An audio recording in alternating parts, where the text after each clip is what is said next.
හරි පුතේ බලන්න අපි බලන්න පැහැදිලි කරගෙන යන ඉස්සරහට. දැන් මම කිව්වා පුතේ මේ නියම වක්‍රය මෙහෙම වෙන්න හේතුව. හොඳට අහගන්න සරලව කියලා දෙන්න. සරලව කියා දෙනවා. එතකොට නිෂ්පාදනය කියන මානවක සියල්ල පුළුවන් වෙනවා. දැන් අපි මේ රූපෙට යමු. මේ රූප තුල පුතේ ඇයි මේ රූපෙ මෙහෙම වුනේ? මේ රූපෙ මෙහෙම වුනේ. මේකත් කියා දීලා අවශ්‍ය ටික ලියා ගමු ප්‍රශ්න පහකින්. ඊට පස්සේ ඉතුරු ටික පාඩම ඉවරයි. ඊට පස්සේ මම ඔයාලට අභියෝග කරනවා කාගෙන් හරි කොහෙන් හරි හොයාගෙන ගේන්න ඔයාලා දක්ෂමයි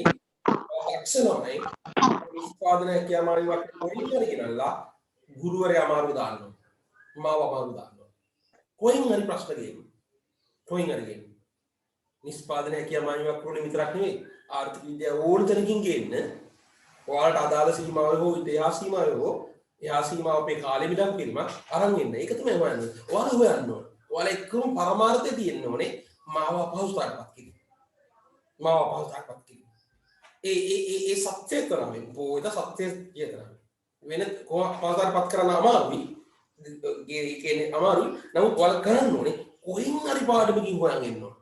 කොහේ හරි හොයන් එන්න ඕන. මම ඔයාලට මේන් කියලා කියන්නේ.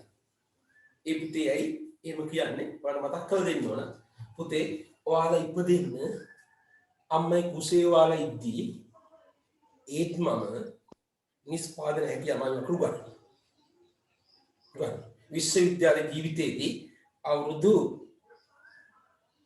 ඒ කියන්නේ විශ්වවිද්‍යාල සෙකන්ඩ් ඉයර් එකේ ෆස්ට් ඉයර් එකේ ඉඳලා ඉගෙනුවා.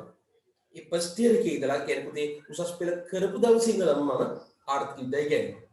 හැබැයි උසස් පෙළ කරපු දවසේ ආර්ථික විද්‍යාව පටන් ගත්තේ ආර්ථික විද්‍යාවට ඒකක් ආවම උගන්නන්න ආසාව නෙවෙයි පුතේ. ආර්ථික විද්‍යාව උගන්නන්න බැස්සේ සල්ලි නැති නිසා. දැන් ආසාවට උගන්නන්න. දැන් හරි මේක ලස්සන කතාවක් කියා දෙනවා. සල්ලි නැති නිසා. අවුරුදු 3-4ක් විශ්වවිද්‍යාලෙන් අවුට්ලා උගන්නද්දී මේක ආසාවට උගන්නන. දැන් කීයක් සල්ලි තියෙනවනේ පුතේ. දැන් සල්ලි තියෙනවා. කන්න බොන්න මහා මාලිගාව තත්මහල් ගහන්න ඒවට මේවට සල්ලි නෙවෙයි පුතේ. මට ජීවත් වෙන්නේ නැති මේ කුණු ශරීරය පවත්වාගෙන යන්නේ නැති හොඳට බැති. තව ශරීර 4-5 පවත්වාගෙන ඉස්සරහට යන්නේ නැති. ඒ නිසා දැන් මේ කරන්නේ ආසාවට. ඔයාලට යමක් කියලා දීලා තේරුණාම වෙනත් අය කියා දෙනවට වඩා වෙනත් ආකාරයෙන් කියා දීලා තේරෙනකොට විතර පුදුම සතුටක් ලැබෙනවා. ඒ සතුට දැනෙන්න හේතුව උදේ මේ ආසන්නේ උසස් පෙළ ඇරුණම බාහිර උපාධියට ආර්ථික විද්‍යා ප්‍රශ්න පත්‍ර 6ක් උගන්වන එකම ගුරුවරයා මම. ඒක කියා දෙන්න ඕන. මම කියන්නේ කවුද කියන්නේ? මාතර ප්‍රදේශේ, ගාල්ල ප්‍රදේශේ, අංගල ප්‍රදේශේ හැමතැනම දැන් නම් ඔන්ලයින් හැමතැනම අයින බාහිර උපාධියට ආර්ථික විද්‍යාව උගන්වන්නේ. මම කියන්නේ ආන්නේ මම පොරටෝක් ගන්නවා. මම ආර්ථික විද්‍යාව උගන්වන්නේ කියන්නේ. අනේ පොරටෝක් එක බිඳින්න ඕනවා. ඔයාලා හොයන් ඉන්න මම ඉගෙනුවට පස්සේ අද මේ නිෂ්පාදනය කියමාරුවක් මම අන්නන්න කොටස් අරගෙන. ඒක තමයි වටින්නේ. මම අන්නනවා ඒ සත්‍ය චේතනාවෙන් විශේෂ නිර්දේශය තුල ගන්න. එහා ඉරුවත් මම කියා දෙනවා. සත්‍ය චේතනාව ඒ තුල වෙන්නේ පුතේ ඔයාලා දැනුම හොයාගෙන යනවා. එන පුතේ මේක හරියි. මේ වක්‍රේ මෙහෙම වෙන්නේ හේතුව තමයි මේ හේතු හත. ඇයි පුතේ මේ රූපෙ මෙහෙම වෙන්නේ? මෙහෙම වෙන්නේ හේතුව තමයි පුතේ මෙන්න මේ x අක්ෂේ තිරස් අක්ෂේ බාණ්ඩ නිපදවද්දී සමාන ඒකයන්ගෙන් නිපදවද්දී මේ කැප කරන ප්‍රමාණය ක්‍රමක්‍රමයෙන් වැඩි වෙනවා. අතන පාංගෙඩියක් තුනින් බනිස්කිරි 4 කැප කරා. අතන පාංගෙඩි දෙකක් තුනින් බනිස්කිරි තව 4ක් කැප කරා. මෙතන පුතේ මේ නිෂ්පාදනයේ සමාන ඒකයන්ගෙන් වැඩි කරද්දී හරින් කැප කරන ප්‍රමාණය ක්‍රමක්‍රමයෙන් වැඩි වෙනවා. උදාහරණයක් මම පැහැදිලි කරන්න මේ විදිහට. අපි හිතමු x අක්ෂේ නිපදවන්නේ x භාණ්ඩ බිඳුවයි. y භාණ්ඩ අක්ෂේ නිපදවන්නේ y භාණ්ඩ අපි හිතමු 15. x භාණ්ඩ එකක් නිපදවද්දී පළවෙනි අවස්ථාවේ y භාණ්ඩ 14 දක්වා එකකින් කැප කරනවා. එකයි y කැප කරනවා. දෙකක් නිපදවද්දී පුතේ 12 දක්වා 2යි y කැප කරනවා. තුනක් නිපදවද්දී පුතේ 9 දක්වා 3යි y කැප කරනවා. හතරක් නිපදවද්දී පුතේ 5 දක්වා 4යි y කැප කරනවා. පහක් නිපදවද්දී x වාහන වල මෙතන පුතේ පහම කැප කරා 5යි වල. ආන්න බලන්න පුතේ. මේ කැප කරපු ආකාරය බලන්න. මේ x Akshay බිඳුවයි y Akshay 15යි. y බාහන දැක්වෙන අක්ෂය. පුතේ මේ y අක්ෂය නිසා y බාහන දැම්ම නෙවෙයි. y බාහන මේ පැත්තට දාන්න පුළුවන්. මෙතන එහෙම එකක් නෑ. මේ y අක්ෂය x අක්ෂය කියලා අපි කියවනවා. මෙතන එහෙම එකක් නෑ. එතකොට පුතේ මේ පැත්තෙන් බාහන නිෂ්පාදනයේ සමාන එක්කයන්ගෙන් වැඩි කරද්දී 0 1 2 3 4 5 කියලා වැඩි කරද්දී මේ පැත්තෙන් කැප කරන ප්‍රමාණය මේ බලන්නකෝ. කැප කරන ප්‍රමාණය පළවෙනියට 15යි 0යි 15යි. මෙතන 0යි මෙතන 15යි. එකක් නිපදවද්දී 14 දක්වා අඩු වෙනවා. 1යි වගේ. දෙවෙනි එක නිපදවද්දී 12 දක්වා අඩු වෙනවා. 2යි වගේ. තුනක් නිපදවද්දී 9 දක්වා අඩු වෙනවා. 3යි වගේ. හතරක් නිපදවද්දී 5 දක්වා අඩු වෙනවා. 4යි වගේ කැප කරා. පහක් නිපදවද්දී 0ක් දක්වා අඩු වෙනවා. 5යි වගේ කැප කරා. පුතේ මේකට කියන මොන අවස්ථි පිළිවෙලද? වැඩෙන අවස්ථි පිළිවෙල. වැඩෙන අවස්ථි පිළිවෙල. වැඩෙන අවස්ථි පිළිවෙල. එහෙමනම් පුතේ වැඩෙන අවස්ථි පිළිවෙල. මම මේකත් මෙහෙම තියෙද්දි මෙන්න මේ ඉඩ ගන්නවා කරුණු හතර විලා. මේ ඉඩ ගන්නවා කරුණු හතර විලා. මොකද්ද පුතේ? ඇයි වක්‍රයක් මෙහෙම වෙන්නේ හේතුව මොකද්ද? පළවෙනි එක තමයි පුතේ වැඩෙන ආවස්තික පිළිවෙල. මේ පුතේ වැඩෙන ආවස්තික පිළිවෙලට සංකේතයක් දෙන්න. මොකක්ද සංකේතය? ධන වෙන්නේ. අපි දන්නවා ස්වායත්ත විචල්‍ය හා පරායත්ත විචල්‍ය අතර සම්බන්ධතාවය අනුලෝම නම්. ස්වායත්ත විචල්‍ය හා පරායත්ත විචල්‍ය අතර සම්බන්ධතාවය අනුලෝම නම්. අනුලෝම තත්ත්වෙ වෙන්නු කරන්නේ ධන ලකුණේ. අනුලෝම තත්ත්වෙ වෙන්නු කරන්නේ ධන ලකුණේ. මේ බලන්න. මේ නිෂ්පාදනය වැඩි කරද්දී x වාහන වල නිෂ්පාදනය 1 2 3 4 5 කියලා වැඩි කරද්දී y නිෂ්පාදනය කැප කරන ප්‍රමාණය ක්‍රමක්‍රමයෙන් මොකෝ වෙන්නේ වැඩි වෙනවා. මේ පැත්ත වැඩි වෙනකොට කැප කරන ප්‍රමාණය වැඩි නිසා මේකේ ආවස්ති ප්‍රේමිතේ ධනයි. හොඳට තේරුම් ගන්න ආවස්ති ප්‍රේ ධනයි. ධන කියන්නේ එකතු කිරීම නෙවෙයි. ධන කියන්නේ අනුලෝම සම්බන්ධතාවය. ධන කියන්නේ එකතු කිරීම නම් හොස්පිටල් එක ගාවක් ධන තියෙන්නේ එකතු කිරීම. ඒ ආරෝග්‍යශාලා සෞඛ්‍ය සංකේතේ ධන ලකුණ පෙන්නනවා. අපි ඒක දැක්කම අපිට මේ එකතු කිරීම ලකුණ පෙන්නුනට එකතු කිරීම ලකුණ නෙවෙයි ඒ තියෙන්නේ. ඒ සංකේතය. එහෙනම් මේ ධන කියන්නේ අනුලෝම සම්බන්ධතාවය. ස්වායත්ත විචල්‍ය හා පරායත්ත විචල්‍ය එකම පැත්තට ගමන් කිරීම. මේකේ ස්වායත්ත වෙන්නේ මොකද්ද? x බාහන නිෂ්පාදනය වැඩි කරනවා. පරායත්ත වෙන්නේ මොකද්ද? y බාහන නිෂ්පාදනය කැප කරනවා. ආන්න පුතේ මේක වැඩි වෙද්දි මේක කැප කරන ප්‍රමාණයත් වැඩි වෙනවා. හැබැයි නිපදවන ප්‍රමාණය අඩු වෙනවා. ඒ සම්බන්ධය රිලයිනේ. ඒ සම්බන්ධය නෑ. මේකත් වැඩි වෙන පුතේ ඒක අපි කියව මොකද්ද? ධන අවස්ථික පිළිවෙල. මේකට පුතේ ස්ථාවාර්ථික පිළිවෙල. කැප කරන ප්‍රමාණය සමාන ඒක සංකේතයක් නේ. ධන රිලයි විතරනේ තියෙන්නේ. නේ ප්‍රතිලෝමන රිලයි. එහෙනම් පුතේ උන මේ වක්‍රේ මෙහෙම වෙන්න පළවෙනි හේතුව මෙන්න මේක. වැඩෙන අවස්ථික පිළිවෙලක් පැවති. දෙවෙනි එක තමයි පුතේ මේ නිෂ්පාදනයට යොදා ගන්න සම්පත්. මේ නිෂ්පාදනයට මේ පැත්තේ බාහන නිෂ්පාදනයට යොදා ගන්න සම්පත් අතර සමජාතිය නොවේ. අපි ඒක කියමු මෙහෙම. සම්පත් සමජාතිය නොවේ.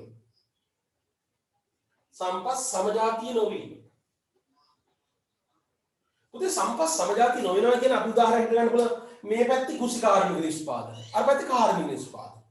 කුසිකාර්මික නිෂ්පාදන හා කාර්මික නිෂ්පාදන නිපදවන්න යොදා ගන්න සම්පත් සමජාතිය වෙන්නේ නැහැ නේ පුතේ. කුසිකාර්මික වැඩබීමේ කාර්මික නිෂ්පාදන බිහි කරන්නත් බැහැ. කාර්මික වැඩබීමේ කුසිකාර්මික නිෂ්පාදන බිහි කරන්නත් බැහැ.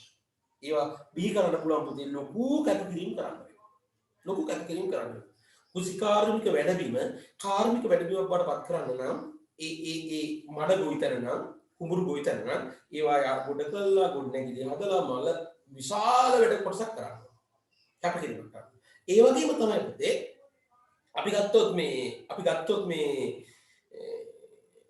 කාර්මික වැඩබීමේ කුසිකාර්මික කටයුතු කරන්න ගොඩ නැගිලිවත් කළා සිමෙන්ති දාපු කොන්ක්‍රීට් දාපු ඉවත් කළා ලොකු කැපකිරීමක් කරන්න. එහෙනම් මේ උපකල්පන මත යන්නේ. දැන් බාහන දෙකක් විතරක් නේ නිපදවනවා කියලා ගන්න. මොන රටේද බාහන දෙකක් නිපදවන්නේ? දැන් අපි රූපේ හඳින්න බාහන දෙකයි ගන්න. උපකල්පන කරනවා. නැත්නම් ඉතින් පස්තර අක්ෂ කියන්නේ පස්තර අක්ෂයක් නේ ගන්න අපි අක්ෂ දෙක නේ ගන්න. අක්ෂ දෙකට බාහන දෙක නේ දාන්න පුළුවන්.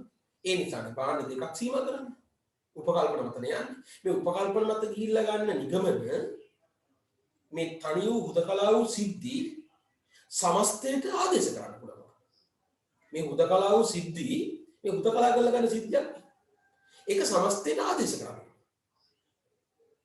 දැන් ඉල්ලුම් සැපුමක් කන්දි එහෙමනේ පුතේ. මිල හැර අනෙක් සාධක නොවෙනස් තියෙනවා නම් මිලයි ඉල්ලුම් ප්‍රමාණය අතර තියෙන මොන සම්බන්ධතාවයද? ප්‍රතිලෝම සම්බන්ධතාවය. ඒ හුදකලා කරලා ගත්ත සිද්ධිය සමස්තයෙන් ආදේශ කරනවා. ඒක තමයි මෙතන වෙන්නේ. එතන බලන්න පුතේ මේකේ දෙවෙනි කරුණ තමයි පුතේ කෘෂි නිෂ්පාදන වැඩි කරද්දී කාර්මික නිෂ්පාදන ගොඩාක් එන්න වැඩි කැප කරනවා. කාර්මික නිෂ්පාදන වැඩි කරද්දී කෘෂිකාර්මික නිෂ්පාදන එන්න වැඩියෙන් කැප කරන්න වෙනවා. උදේ මැද ගන්න. මේ රූපේ මේ වැඩි කළත් මේ කැප කරන ප්‍රමාණය සමානයි. මේ වැඩි කළත් මේ කැප කරන ප්‍රමාණය සමානයි. මේ රූපේ මේ වැඩි කරනකොට මේ කැප කරන ප්‍රමාණය එන්න වැඩි වෙනවා. මේ වැඩි කරද්දී මේ කැප කරන ප්‍රමාණය එන්න වැඩි වෙනවා. රූපේ කියලා භාවිත කරන්න පුතේ ප්‍රස්තාව කියලා කොහේ හරි තිබුණත් භාවිත කරන්න එපා. මුලින්දිම ඔයාලට තියෙන පළවෙනි පාඩමේදී ආර්ථික විද්‍යාව අපි අමාරු විධාන පාඩමක් වගේ. මේ රූප තුනක් අරගෙන මේ රටේ තත්ත්වයන් පෙන්වන්නේ. දැන් මම පෙන්වන්න ඔක්කොම වාර. බලන්න පුතේ. તો දෙවෙනි එක සම්පත් සමජාතිය නොවේ. අනිත් එක තමයි පුතේ කුසි නිෂ්පාදන වලට යොදා ගන්න. මේ කුසි කියලා ගමු. මේ කුසි කියලා ගමු. කුසි. මේ කාර්මික කියලා ගමු. කාර්මික. පුතේ කුසි නිෂ්පාදනයට යොදා ගන්න තාක්ෂණය නෙවෙයි කාර්මික නිෂ්පාදනය යොදා ගන්න. කුසි නිෂ්පාදනය යොදා ගන්න තාක්ෂණය නෙවෙයි කාර්මික නිෂ්පාදනය යොදා ගන්න.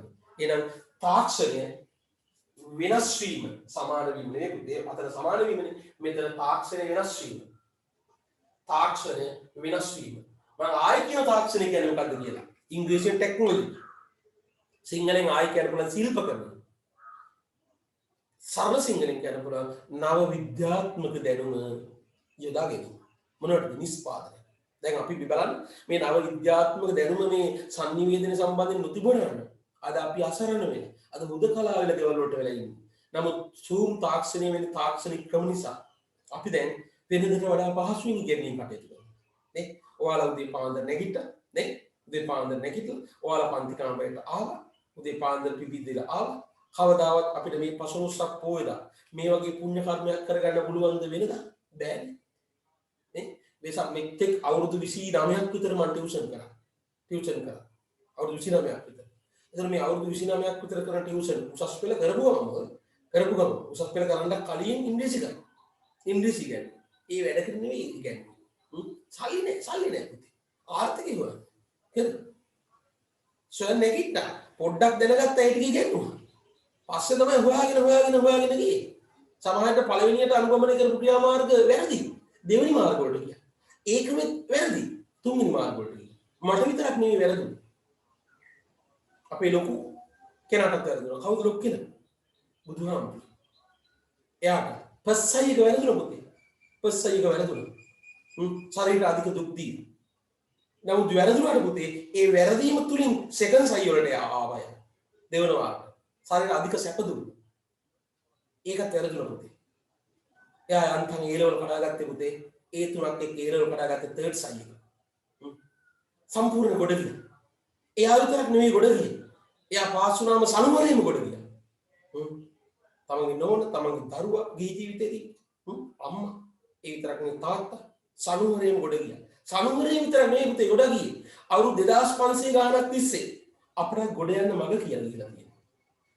අද මේව මතක් කරේ අපේ අද මේව මතක් කරේ වෙන කිසිවක් නිසා නෙවෙයි පුතේ. අද අපේ තෙමගුණ. අද වෙසක් පොයද. අද වෙසක් පොයද කොච්චර අපට වටිනවද?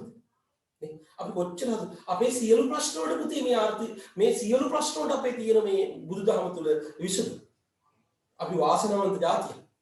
අපි වාසනාවන්ත පිරිසක්. මේ බුදුදහම වගේ දර්ශනයක් අපේ මනසට අපිට අපි උප්පත්තියම අපට ආපු එක. පුතේ සියලු ප්‍රශ්න වලට උත්තර දෙන එකේ.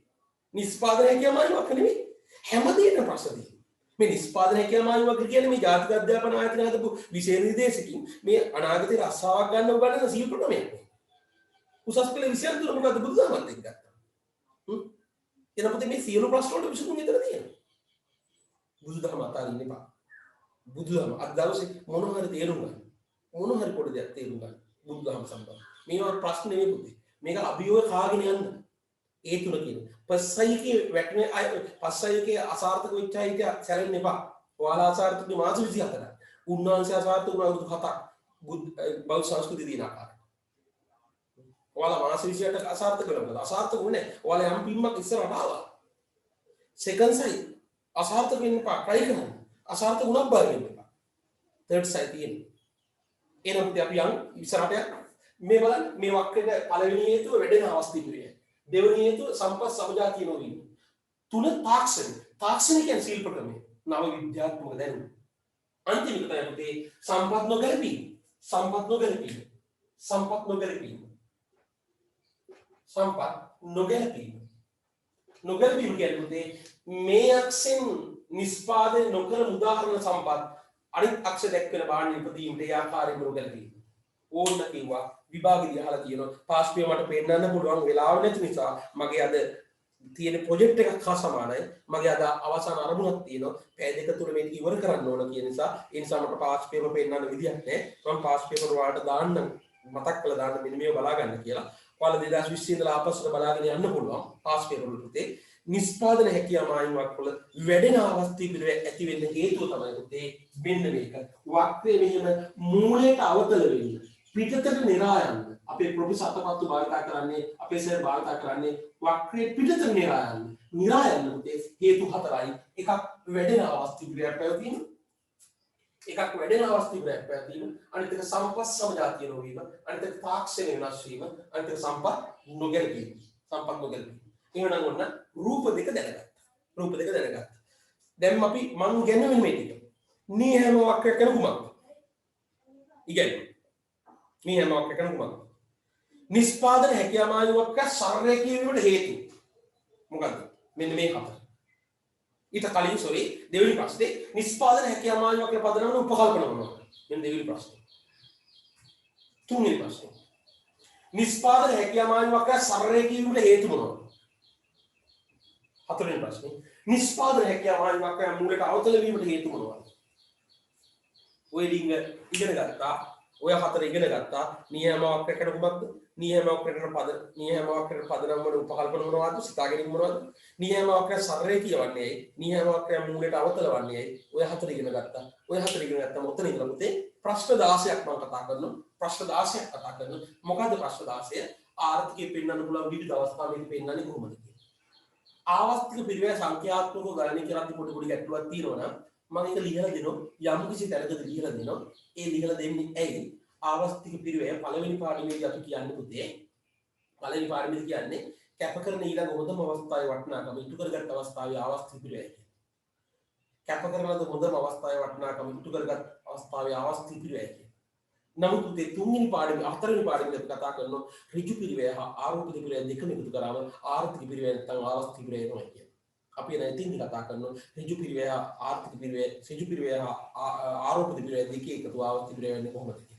ඒක මම පැහැදිලි කිරීමක් කරනවා. ඉතින් දැනට හිතන්න මෙහෙම වෙන්නේ ආවස්තික පිරිවෙන ස්ථාන නිසා මෙහෙම වෙන්නේ මේ වැඩෙන නිසා දැන් විභාගෙදී අහන්න පුළුවන් වක්‍රයක් මෙහෙම වෙන්නේ ඇයි කියලා. ඒතකොට මේ හතර. වැඩෙන ආවස්තික පිරිවෙන හේතු මොනවද? මෙන්න මේ තුන. මේ දැන් බලන්න පුතේ මේ එකම ඉරි කෑල්ල නෙමෙයි රූපේ තියෙන්නේ. නේ? එහෙනම් ආර්ථිකයේ පෙන්වන්න පුළුවන් ඔක්කොම පෙන්වන්න වෙන්නේ එක්ක මේ ඉරි කෑල්ල මේ දකුණට ගමන් කරනවා. එක්ක මේ ඉරි කෑල්ල වමට ගමන් කරනවා. එක්ක මේ ඉරි කෑල්ල මත ලක්ෂ. මොන බලන්න පෙන්වන්න පුළුවන් අවස්ථාව. එක්ක මේ රේඛාව දකුණට විතැන් කරනවා. එක්ක මේ රේඛාව වමට විතැන් කරනවා. එක්ක මේ රේඛාව මත ලක්ෂ. එක්ක මේ රේඛාව ඇතුළත ලක්ෂ. එක්ක මේ රේඛාව වම් පිටත ලක්ෂ. එක්ක මේ රේඛාව ඉඳලා ඇතුළත ඊතල. එක්ක ඇතුළේ ඉඳලා මේ පැත්තට ඊතල. ඔයිට වඩා වෙනස් දෙයක් පෙන්වන්න පුළුවන්ද කියලා මට කියන්න. නෑ. මේ රූප දෙකනේ වෙනස් කරන්න ඕනේ. වක්‍ර දකුණට තල්ලු කරනවා. වමට තල්ලු කරනවා දෙක. වක්‍රේ මත 3යි. ඇතුළත 4යි. පිටත 5යි. ඇතුළත ඊතලයක් 6යි. ඇතුළෙන් පිටේ වක්‍රේ පැත්තට ඊතලයක් 6යි. 7ක් වෙයි ඕන. ඕකනේ තියෙන්නේ. එහෙම වෙන්නේ ඇයි කියලා හඳුනාගත්තා. එහෙම වෙන්නේ ඇයි කියලා හඳුනාගත්තා. ටක් ගාලා දෙනේ කිය අපිට අඳින්න පුළුවන්. එහෙනම් අපි මේ ගාන ඉඳලා ලියමු අපි ලියාගෙන යන්න නැත්නම් අපි කතා කරන විතරයි මතක විතරයි. එහෙනම් පුතේ ලියන්න. අර මාතෘකාව යටතේ ලියන්න. පළවෙනියටම ලියන්න පුතේ. ලකුණු 5ක් ගන්න මේ යන්නේ අපි. මේ ලකුණු 5ක් ගන්න යන්නේ. පළවෙනිම ප්‍රශ්නේ ලියන්න. නිෂ්පාදන හැකියා මායිම් වක්‍රයක් යන කුමක්ද? නිෂ්පාදන හැකියා මායිම් වක්‍රයක් යන කුමක්ද?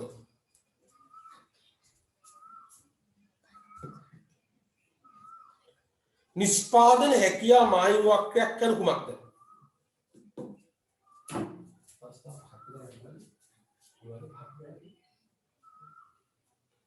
පුතේ ලකුණු සාමාන්‍යයෙන් විභාගෙ දෙන්නේ ලකුණු 3. ලකුණු 3යි. ඊළඟ රුලේ දකුණු අත පැත්තේ කෙළවරේම ලියන්න ලකුණු 3යි. ලකුණු 3යි. මම ඒක සුවිශේෂ තැන් කියන්න ලකුණු දෙද්දි සුවිශේෂ තැන් කියන්න. හොඳේ? සුවිශේෂ තැන් කියන්න. ඇත්තෙම මේක මතක් කරන්න ඕන මේවා. මොකද්ද මතක් කරන්නේ? 2003 වෙද්දි මම හිතන්නේ ඔයාලා අවුරුදු 2ක අවුරුදු 1කමාරක එකක දරුවෙක්. තවත් 2ක දරුවෙක් 2003. 2003 ඉඳලා අඛණ්ඩව පුතේ මම ටේප් මාර්කින් ගියා. උසස් පෙළ උත්තර පත්‍ර පරීක්ෂාවට. ඒතකොට අපි ලකුණු දෙද්දි දන්නවා මෙන්න මේ කොටස මේ විරාශිත රටාව ගන්න. ඒ නිසා මේ ප්‍රශ්න වල ගොඩක් වැදගත් වෙන්නේ මම කියන තැන් හයිලයිට් කර ගැනීම. විභාගෙදි වැඩියෙන් ලියුවොත් විභාගෙදි වැඩියෙන් ලියන්න ගියොත් ප්‍රශ්න වලට අග ප්‍රශ්න ලියන්න වෙලාවක් නැතුව ලකුණු මදි වෙලා යනවා. මොකද ලකුණු නැති වෙලා යනවා. වැඩියෙන් ලියුවොත් අඩුවෙන් ලියුවොත් හැම ප්‍රශ්නෙම ලකුණු අඩු වෙලා යනවා. එහෙනම් හරියටම අපි උත්තරේ ලියන්න ඕන. ඒක මධ්‍යම ප්‍රතිපදාව. ඕනට වඩා වැඩියෙන් ලියන්න හොඳත් නැහැ. ඕනට වඩා අඩුවෙන් ලියන්න හොඳත් නැහැ. එන මධ්‍යම ප්‍රතිපදාව. අවශ්‍ය උත්තරේ හරියට ලියන්න ඕන. එතකොට හරියට අපිට ලකුණු 100ට යන්න පුළුවන්. එන පුතේ උත්තරේ ලියන්න මම අවශ්‍ය තැන් කියන්න. නිෂ්පාදන හැකියා මායි වක්‍රයක් කරන කුමක්ද? ලියන්න. පොඩි ඉරි කැලක් දින ලකුණු වගේ ඉරි කැලක් දාලා ලියන්න. ඒක තමයි වඩා හොඳ. යම්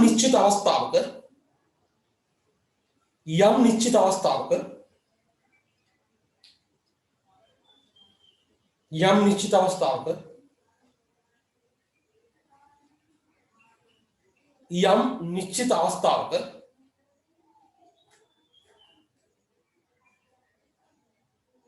ආර්ථිකයක් සතු සියලුම සම්පත්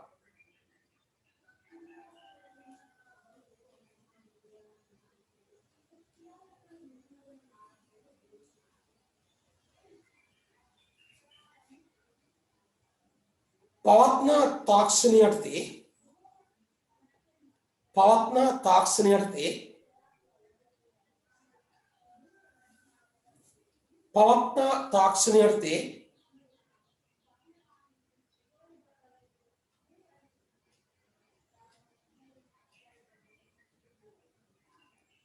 උපරිම කාර්යක්ෂමතාවෙන්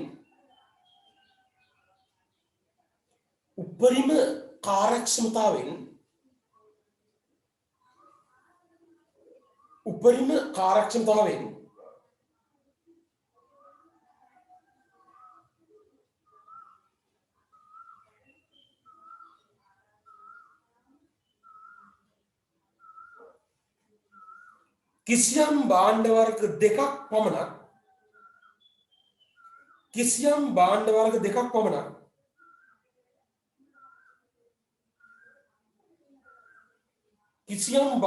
දෙකක් පමණක්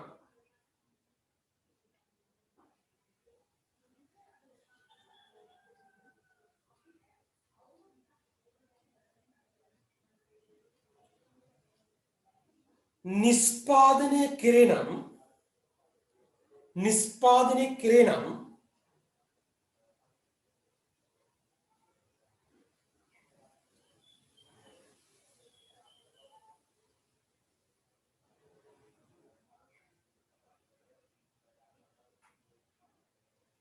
එහිදී නිපදවිය හැකි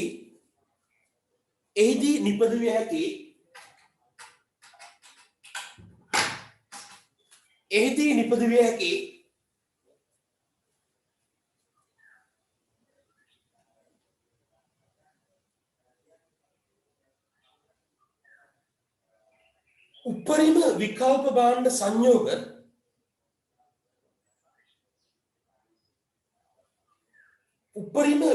භාණ්ඩ සංයෝග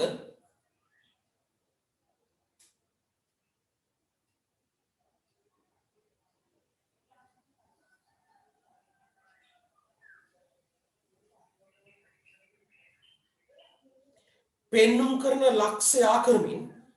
කරන ලක්ෂයා කරමින්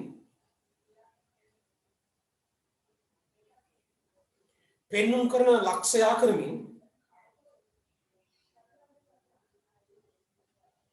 පෙන්නුම් කරන ලක්ෂයා කරමින්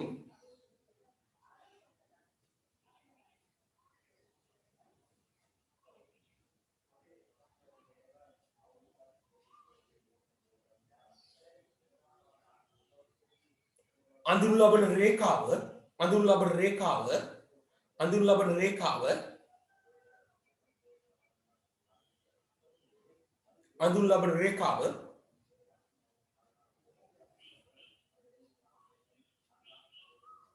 නිස්පාදන හැකියා මායිම් වක්‍රය නම් වේ. නිස්පාදන හැකියා මායිම් වක්‍රය නම් වේ. නිස්පාදන හැකියා මායිම් වක්‍රය නම් වේ.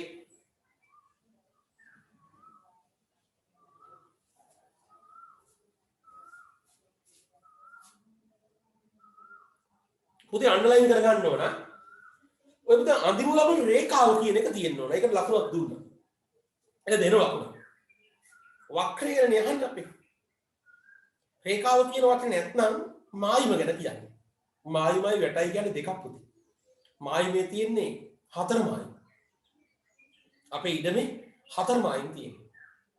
වැට කියන්නේ හතර මායිම් යා කළා හිටවලද කණු හරහා කම්බිය දීම හෝ කණු හරහා කිසියම් තවත් ලී පටි ගැට ගැසීම වැටක් කියලා කියන්නේ. එනම් පුතේ නිස්පාදන හැකියා මායිම් වක්‍රය කියන්නේ විකල්ප නිමුම් සංයෝග පෙන්නුම් කරන ලක්ෂ යාකරන රේඛා. ලක්ෂ කියලා කියන්නේ පුතේ නිස්පාදන හැකියා මායිම අහලා තියෙන මායිම් වක්‍රය.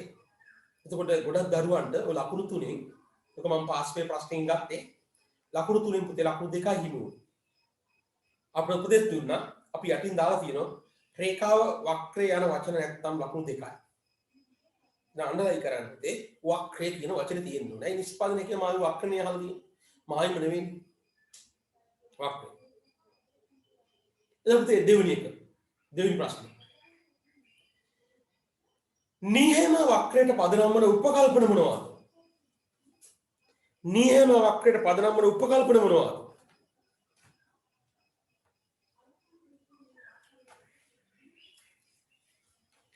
නියම වක්‍රයට පදනම් වන උපකල්පන මොනවාද?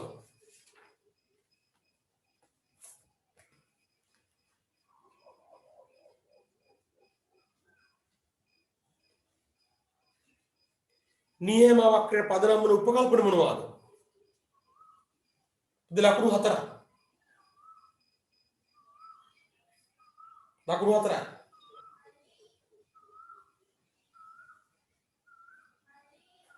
පළවෙනි කෑල්ල කිසියම් නිශ්චිත කාල පරිච්ඡේදයක් පදනම් වීම. කිසියම් නිශ්චිත කාල පරිච්ඡේදයක් පදනම් වීම.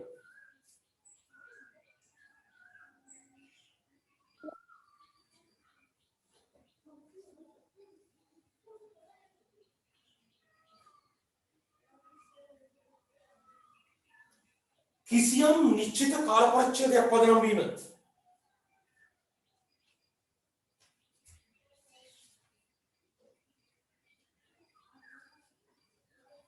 දෙක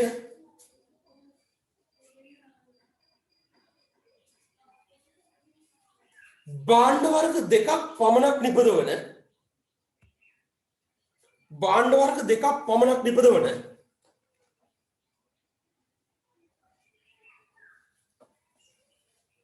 සරල ආර්ථිකයක් වීම.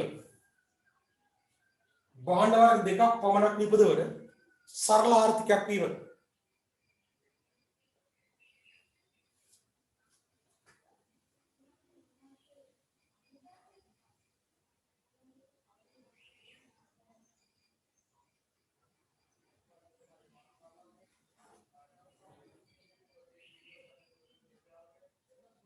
ඊළඟට පවතින සම්පත් සම්භාරය නොවෙනස්ව පැවතීම. පවතින සම්පත් සම්භාරය නොවෙනස්ව පැවතීම.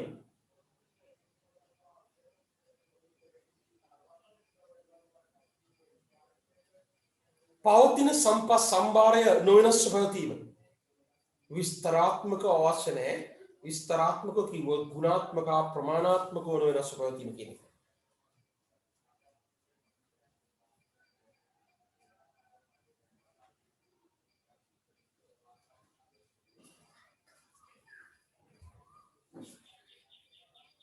ඊළඟ පුතේ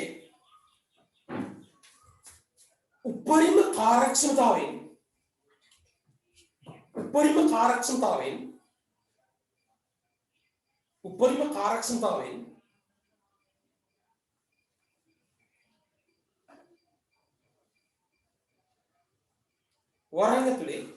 වරහන් ඇතුලේ උපරිම කාර්යක්ෂමතාවයේ වරහන් ඇතුලේ पूर्ण सेवा नियुक्त ඇලිරක් पूर्ण निष्पादනය पूर्ण सेवा नियुक्त वरांगल पूर्ण निष्पादनය पूर्ण सेवा नियुक्त वरांगल पूर्ण सेवा नियुक्त ඇලිරක් पूर्ण निष्पादनය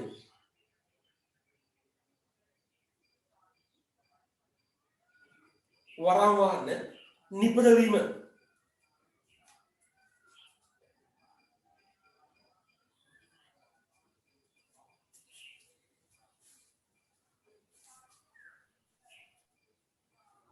ඊළඟ පුතේ පස්වෙනි එක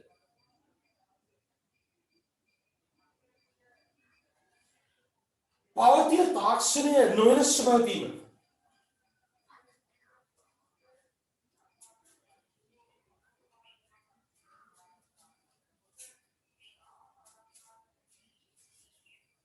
තාක්ෂණය නොවෙනස්ව පවතීම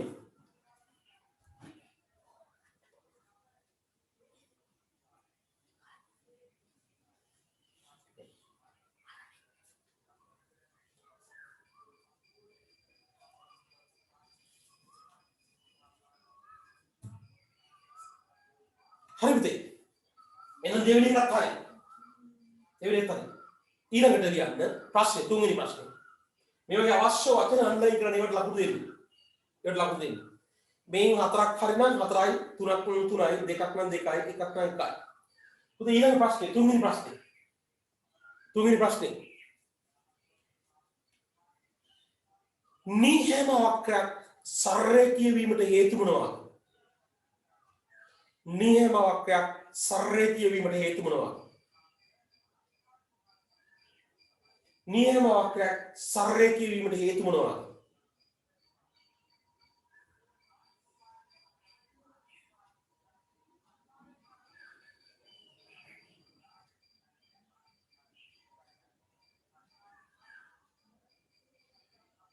පළවෙනි ඉරි කෑල්ල රින් ලකුණු වගේ ඉරි කෑල්ල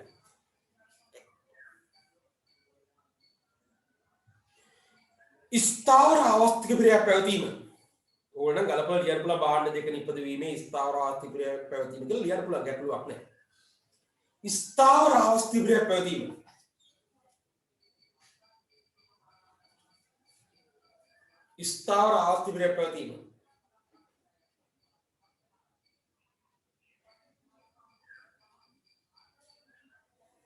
ඊළඟ ඉරි කෑල්ල නිෂ්පාදන සම්පත් समजातीय වීම නිෂ්පාදන සම්පත් समजातीय වීම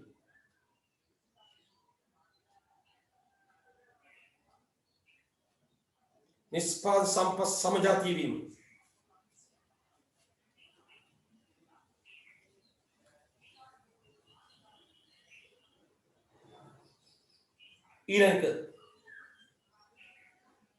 ताक्षणीय विनाश नवीन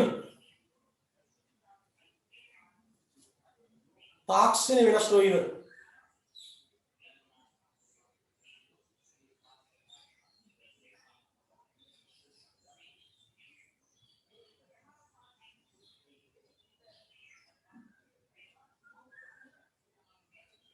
अंतिम एक भांड वर्गයක් නිෂ්පාදනය නොකිරීමෙන් මුදාන සම්පත් එහෙම ලියමු නැත්නම් එක සැරේට තේරෙන්නේ නැහැ එක් භාණ්ඩ වර්ගයක් නිෂ්පාදනය නොකිරීමෙන් මුදාන සම්පත් එක් භාණ්ඩ වර්ගයක් නිෂ්පාදනය නොකිරීමෙන් මුදාන සම්පත් එක් භාණ්ඩ වර්ගයක් නිෂ්පාදනය නොකිරීමෙන් මුදාන සම්පත් අනෙක් භාණ්ඩ වර්ගයේ නිපදවීමට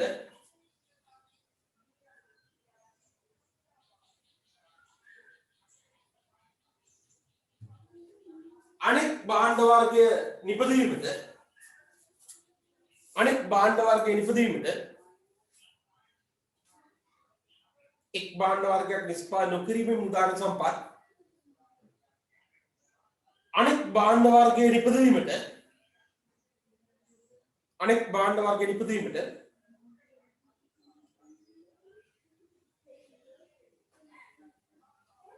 ඒ ආකාරයෙන්ම ගැළපීම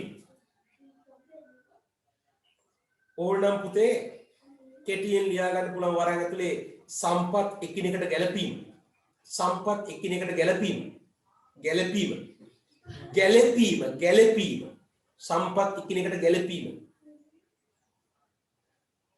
දැන් ගැටලුවක් ඔයාලා පාස් පේපර් පොත්වල බලද්දී ඔයාලට මේවා සම්පත් සමජාතීය වීම ඔය වචන පුතේ සම්පත් සමජාතීය වීම ඕවා ගොඩක් විස්තරාත්මක තියෙන්න පුළුවන් යට සටහන් තියෙන්න පුළුවන් ඒව බය වෙන්න එපා ඒවට ලකුණු දෙන්නේ නැහැ පුතේ මාක් ස්කීම් එක කියලා දෙන්නේ මාස්ටර් ගයිඩ් ඔය පොත තියෙන්න පුතේ අපිට දුර්විරට දී පොතක් ඔදී ඕක පේපර් මාකින් වල ගිය හැටියේ කවුරු හරි කෙනෙක් මුද්‍රණය කරලා ළමයිට දීම තුල ළමයිට එකෙන් අවබෝධයක් ගන්න අමාරුයි ඒක ළමයිට වැරදි අවබෝධයක් වෙනවා මොකද්ද වැරදි අවබෝධය ළමයි හිතනවා ඒකේ තියෙන උත්තරේ සම්පූර්ණ මෙයාලා ලිවිය යුතු උත්තරේ කියලා නෑ පුතේ ලිවිය යුතු උත්තරේ නෙවෙයි මේ කොටස් වලට ලකුණු දෙනවා ඒ ළමයි ලියපු උත්තර කොටස් මයි ගාව තියෙනවා මට දැන් ඔයාලට පෙන්නන්න වෙලාව අපරාධ කියලා හිතෙනවා ඒවා මම පස්සේ පෙන්නන්න ඒ කියන්නේ පොඩි උත්තරයයි ඔයාලගෙන් බලාපොරොත්තු වෙන්නේ මේ මාස්ටර් ගයිඩ් එකේ අපි අපිට දෙන මේ අපිට දෙන මේවනේ තියෙන්නේ මේකේ අවුරුදු වල ඒවා මේ මගේ ගාව තියෙන ඒවා මේ ඒවා තියෙන එකේ අවුරුදු වල මේකේ අවුරුදු වල මේ තියෙන එකේ අවුරුදු මේක ඇවිල්ලා 2019 මේ තියෙන්නේ මේ වගේ තියෙන උත්තර ගත්තම් පුතේ මේ උත්තර විශාල උත්තර පිටු දෙකමාර තුන නමුත් ළමයාගෙන් බලාපොරොත්තු වෙන පොඩි උත්තරයක් ඒකේ උත්තරේට හුරු වෙන්න ගියාම ළමයා අපහසුයි ඒක තමයි අපි කියන්නේ සාමාන්‍යයෙන් පුතේ සියලු විෂයන් වලට උසස් පෙළදී පේපර් මාකින් ගුරුවරයෙක්ගේ අනුදැනුම ඇතුව ප්‍රශ්න වලට උත්තර ලියලා බලන්න ඕන. එතකොට තමයි ඔයාලගේ අඩුපාඩු දකින්නේ. නැත්නම් ඔයාලා අසීමිත පැදුරු වගේ උත්තර ලියන. ඒක ගැලපෙන්නේ නැහැ. එන පුතේ තුන්වෙනි ප්‍රශ්නෙත් කිව්වා මම. පළවෙනි එක නිෂ්පාදන හැකියාව මානවක, දෙවෙනි එක උපකල්පන, තුන්වෙනි එක නීහැමවක්ක සරලීකී වීමට හේතු. ඔතන තේරුම් ගන්න. එහෙම ඇහුවත් හරි ස්ථාවරාවස්ති ප්‍රවේට හේතු ඇහුවත් මේ තුන කියන්නේ. ස්ථාවරාවස්ති ප්‍රවේට හේතු කියන්නේ මේ වක්ක සරලීකී වීමට හේතු කියනකොට මේකත් එක්කම ලියන. ස්ථාවරාවස්ති ප්‍රවේට එක්කම සමහර උදාහරණ දින වැඩි අවස්ති ප්‍රවේට හේතු කියලා. මම එකක් පැහැදිලි කරනවාද ප්‍රශ්නයක් හැටියට. ඊළඟට තුන්වෙනි ප්‍රශ්නේ.